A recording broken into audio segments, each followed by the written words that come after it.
Bang Santoso Karo-Karo. Is Hari Lubis, Madong Lubis. Ya Bang, kita tuh sudah berkawan dari kecil. Aku tuh sebenarnya sama abang ini senior lah ya. Karena adik abang itu sekelas aku dulu di SD Senior. Betul. Nah, Budi namanya. Tapi dia sudah lama kali meninggal bang ya. Udah meninggal dia. Iya. Jadi Bang Santoso ini kalau kita sama-sama bergaul dulu, walaupun usia abang dia atas aku, tapi awak kenal kali sama abang. Kalau pesta-pesta di remaja klub di Medan, Wah, ku tengok abang menyanyi, abang main band, abang pembawa acara, MC, mainlah itu semua. Master of Ceremony. Nah, Iya. waktu itu belum dokter kali kan, itu dia dokter kali. Belum. Nah, barangkali masih tingkat 1, tingkat 2 lah itu kan. Iya, 3-4 lah. Nah, iyalah. Jadi, awak pun segan lah dulu. Nah, tetapi udah sama-sama tua nih bang. Beda usia tuh hampir tidak ketara.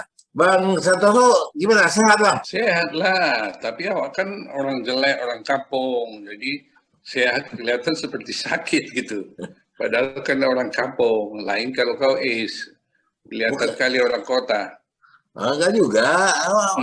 Medan lah, kota Medan. Enggak, cuma abang ini kan karena abang dokter, ya, spesialis jantung lagi. Jadi aku ngelihat wajah abang tuh berkilat, pandai abang merawat apanya, merawat kesehatan itu. Nah, apa aja resep abang di sepeda? Apa udah abang berapa sekarang usia? 76. Nah, 76 coba lah. Beda 6 tahun, abang lebih tua dari aku 6 tahun. Tapi lihat, abang lihat tidak kegemukan, porsinya pas, sedang awak sudah mulai obesitas ini. Selama apa ini? Selama COVID ini hampir 2 tahun ya kan. Kalau orang bilang, Jawa bilang mangan turu ngombe, kan tidur minum, makan tidur minum. Bang, pertama kita aja, sebelum kita masuk, aku ingin banyak yang aku korek dari abang. Ini, bagaimana abang melihat COVID ini sekarang? Kita langsung ke titik persoalan yang lagi hangat aja. Nanti banyak nyinggung orang lah, susah nih COVID. Gak apa-apa bang. Daripada orang mendapat berita yang hoax, yang tidak benar dari orang yang bukan dokter. Lebih bagus aku dapat dari abang. Ini pokoknya kan selagi tinggi. Ya. Kami di belakang kami pun, sekitar kami banyak kena COVID. Okay. Sehingga tadi beberapa yang lalu datang edaran dari RW menganjurkan orang tua, kayak kami orang tua kan, jangan keluar rumah. Malah tadi siang ku foto sebentar jalan di depan rumah, ku kirim di Facebook. Ya, aku lihat. Ini hari kedua PPP ya, MK. Sepi, tidak ada manusia. Ini kenapa? Apa karena lockdown gitu? Tapi rupanya sekali ini agak patuh orang. Agak patuh. Dulu kan mau Idul Fitri, kawan kita nggak bilang yang 3 suku paling penting itu, nggak mau peduli ya. Coba kau bilang berapa juta orang yang pulang kampung. Yang tercatat aja 6 juta. Jadi persis seperti India. Ini balik orang ini sekarang terjadilah ledakan-ledakan ini rumah sakit. Katalah tadi ku coba tanya kawanku yang di Wisma Atlet. 100% penuh katanya. Ngeri lah. Ya, jangan sampai habis oksigen lah. Oksigen di India sempat habis. Jadi rupanya orang berburu oksigen kemana-mana di jalan Pramuka itu. Mati pula ini bosnya Samator kan. Oksigen. Tapi ya tidak ada hubungannya lah dengan itu. Dan jadi kurasa ini tingkah laku kita lah ini semua yang nggak beres ini. Jadi ada orang yang percaya ada virus ini dan menular sekali sehingga takut dia tetap pakai prokes, ya kan? Macam kami lah, pembantu datang dari rumah pagi walaupun sudah vaksinasi 2 kali. Oh ya. Pulang sore, kami yang pakai masker. Yang kedua ada orang yang takut nih, golongan yang takut sama penyakit ini, tapi nggak berani imunisasi. Takut ya, sama Tuhan aja, kita harus takut sama ini, kita tak kalah ini nanti dibikin Tuhan. Nah, itu ada ustadz juga ngomong gitu. Kena. Yang ketiga, nggak percaya dia. Nggak mungkin, ini penyakit orang kaya katanya. Penyakit Isharilah ya, penyakit Santoso katanya. Masih banyak yang berpikir begitu. Jadi tadi aku lihatlah Facebookku, banyak kali rupanya dokter spesialis kebidanan yang kena di Jakarta ini. Kenapa pula spesialis kebidanan? Apa hubungannya? Iya, dia mengubah praktek terus. Oh. USG kan mesti dekatkan. Iya. Kelahiran terus terjadi ya. Kenapa? Nggak tahu berapa yang mati. Kalau dokter jantung sudah berapa yang mati sudah jelas. Nah itulah kita ini kan di Medan juga begitu. Sebelum kena mati belum percaya kan? Iya. Baru percaya. Nah kalau menurut aku ya ini vaksinasi haruslah. Orang kalau tak divaksinasi berarti zero protection. Tidak ada yang melindungi. Ya kau bilang udah naikkan gizi, boleh aja. Tidak semua orang bisa gizi. Jadi paling praktis itu vaksinasi. Cuma ini barang baru kan? Iya. Kita belum tahu bagaimana yang ada statistiknya sekarang ini. Ya. Kalau kita pakai Cina punya, ini not too bad. Sekarang Singapura banyak cari. Sebagian orang mestinya mati, nggak jadi mati. Tapi ada juga yang mati. Gara-gara ini vaksin ini, perlindungannya lumayan. Jadi itu yang harus dipahami. Kapan diulang? Nggak tahu. Belum tahu, ini barang baru kan. AstraZeneca itu Bang? Sama. Dia kan 2 kali juga. Ya. Ini Cina punya 2 kali juga. Nanti akan keluar yang 1 kali aja. Ya. Johnson. Metodenya itu kan lain. Kalau yang Sinovac ini, kuman virus itu dimatikan, dilumpuhkan. Dari situlah jadi vaksin. Kalau orang itu, Pfizer misalnya itu rekayasa. Rekayasa maksudnya gimana? Iya, dari kuman itu direkayasa, diambil proteinnya, disitulah Oke. dikembangkan. Beda. Kalau vaksin Nusantara yang tempoh hari merah putih, apa itu? Mau dibikin itu? Nusantara. Yang dokter Terawan Nusantara. Dari sel dendritik aslinya di Amerika itu mau dipakai untuk vaksinasi anti kanker. Nah, itu kan memakan waktu bertahun-tahun. Oke. Jadi ini isu politiknya tak betul enggak. Makanya bisa kawan diminta itu ditarik ke Indonesia dibikin. Di sini tak sekuat di sana peraturannya. Nah itu. Tapi nggak tahu lah terjadi tak enggak ini. Nggak tahu. Masih tarik ulur yang aku lihat. Masih tarik ulur aku tengok soal Nusantara itu. Itu kalau jadi pun mahal itu. Iya.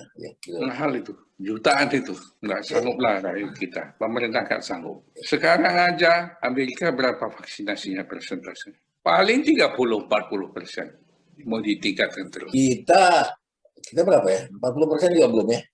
Belum. Tapi sudah masuk 15 juta, kurasa, orang. Wah, 15 juta dari 270 masih sedikit lah, Bang. Itulah makanya si Jokowi maunya 1 hari 1 juta. Iya. Nah, untuk mengejar ini, supaya ada herd immunity. Singapura yang cuma 4,7 berapa persen? Ada 40% itu pun belum sampai. Iya, betul. Jadi dia sekarang bebaskan klinik-klinik menyuntik. Klinik pun berlomba lah mencari vaksin. Termasuk vaksin Cina ini masuk. Tempohnya nggak masuk kan, sekarang masuk. Iya. Filipina berapa coba? Rendah Bang, itu Bang. Aku rasa di bawah 20 ini. Nggak sampai. 20 itu udah banyak. Oh iya? Iya, itu yang pusing dia sekarang. Aku baca itu. Kalau perlu saya main keras, kata Duterte kan. Iya, dia mau main tembak aja. Supaya ini ku ingat dulu. Zaman dulu ada SAS namanya. Tahu kok SAS? Systematic Active Search. Oke. Itu untuk pemberantasan cacar. Bukan cacar. Indonesia lah yang bisa menghapuskan cacar itu dengan SAS. Itu pergilah kami mahasiswa diajak dulu ke Delhi. Ya aku masih mahasiswa itu. Ya aku masih SD dikasih tuh. Iya. Yang kayak pulpen itu, pen itu. Iya persis. Masih ada. Tapi ini ada 2 macam. Ada kayak pulpen, ada yang ditusuk-tusuk gini. Tek. Namanya bifurcated needle. Oke. Jadi kami ke kampung lah itu. di mana banyak kata kepercayaan tahu apa? Ada agamanya itu. Yahova entah apa, nggak ngerti lah. Tidak boleh disuntik. Jadi dia siang kita cari, tak ada. Di hutan semua sembunyi. Kan? Malam dia pulang ke rumah. Ditunggulah selesai makan, lewat jam 9 mau tidur. Baru ditembaki ke udara sekelilingnya. Aduh, lari semua dan ditangkap, langsung dicatat. Dikasih cacat, dilepaskan lagi. Sampel tangan tentara sama polisi dulu. Begitu caranya. Pokoknya sudah bisa disuntik, sudah. Oh, sempat begitu kejadiannya? Iya, nggak tahu. Sempat ikut dulu tingkat 2 apa tingkat 3. Kalau abang tingkat 2, tingkat 3, berarti kan aku SMP. SMP itu kita rela aja di sekolah. Walaupun demamnya berhari-hari, itu bengkak pula lagi. Ya, itu suntik kotipas sekalian. Ya. Kalau cacang ini waktu kami ke sana itu bifurcated needle, jadi seperti tombak 2 mata itu loh, kecil. Betul, kayak mata pena iya. Yang zaman dulu tuh. Yang kalau ditekan meranggang dia. Kita cucukkan, oleskan vaksinnya. Begitulah dulu kalau main keras. Ya. Ini sekarang kan nggak bisa main keras. Apa mau dibikin keras? Kalau di lockdown terus nanti orang cari makannya gimana? Kasihan lah. Memang sulit bang. Sekarang ini begini. Ada yang mengatakan begitu. Wabah ini dalam peraturannya itu kan menjadi tanggung jawab negara. Kalau ini wabah, ya bahkan pembiayaannya semua karena itu sifatnya menyerang orang lain. Iya. Ya. Tetapi orang juga punya hak bang untuk menolak. Iya, betul. Karena ini badan kita. Betul. Ya. Kau nggak mau disuntik obat pun, pilih mati terserah aja kan. Siapa yang bisa? Ya. Nah, itulah terpaksa main edukasi kan. Tapi sebenarnya ini kan nggak susah ya. Tangkap suntik jepret cuma 2 kali. Akan bisa disekalikan juga itu nanti. Ya, kalau ada yang sekali tangkap suntik lepaskan udah gitu. Tapi jadi ini juga menyangkut gini bang, perangai ya, sifat manusia. Ya, kalau abang lihat, aku melihat begini. Kalau abang bilang pada waktu mudik kemarin, coba lihat. Untuk mudik pulang ke kampung, mereka rela untuk mati. Jadi ini nggak tahu, ini perangai, tabiat apa kita bilang, atau memang satu hal yang merupakan budaya dari mereka. Nah itu yang kita hadapi. Coba aku tanyakan dulu. Misalkanlah kau jadi orang Jawa, pulang ke kampung di Solo, ngapain? Ketemu family yang pertama. 1. 2. Ketemu kawan. 3. Makan-makan sesuai dengan yang kita waktu kecil dulu. Kangen-kangenan, nostalgia. 4. Apalagi yang lain? Memanfaatkan waktu libur lah. Ziarah. Di sana masih nenek moyangnya semua. Dan itu masih ada makam-makamnya. Jadi itu penting kali.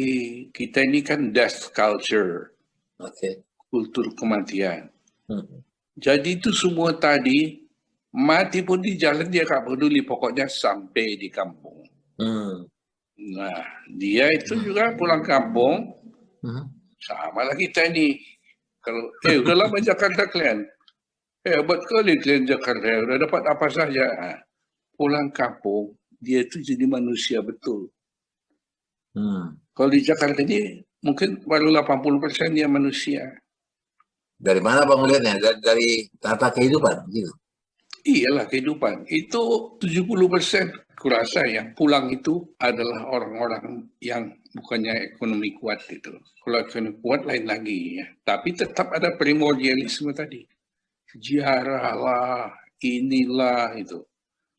Jadi orang tuh merasa bahwa baik di Jakarta atau Surabaya itu semua itu masih namanya merantau. Kau lah aku tanyakan, kau merantau atau orang lainnya? Aku rasa enggak lah. Orang Indonesia juga. Betul. Aku pernah diskusi sama orang-orang Karo sini.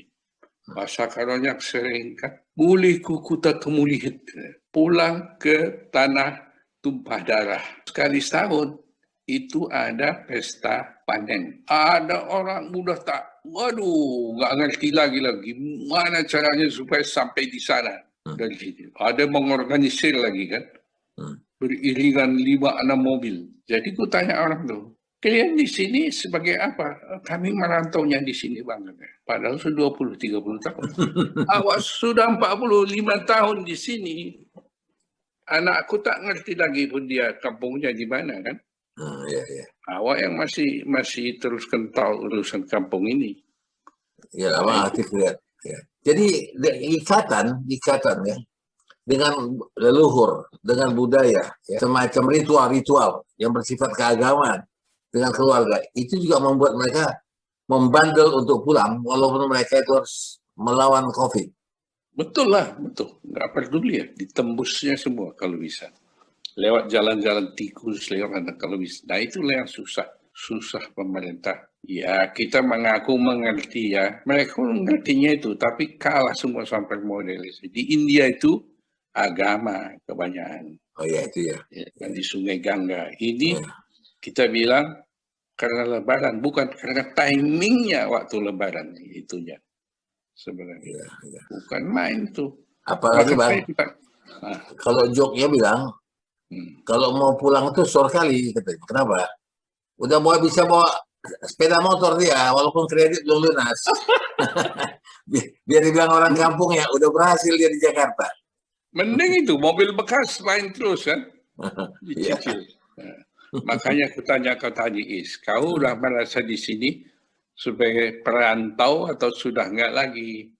Bagus itu, enggak lagi atau enggak? Kita home, Bang. Kalau masih di Indonesia itu masih tidak merantau, itu home. Nah, itulah. Iya udah pensiun di sini, udah 47 tahun aku di Jakarta ini. Jadi biarpun punya rumah di Medan, tetap merasa orang Jakarta. Walaupun kalau pulang ke Medan, sore juga. Oh, sore pasti. Ya.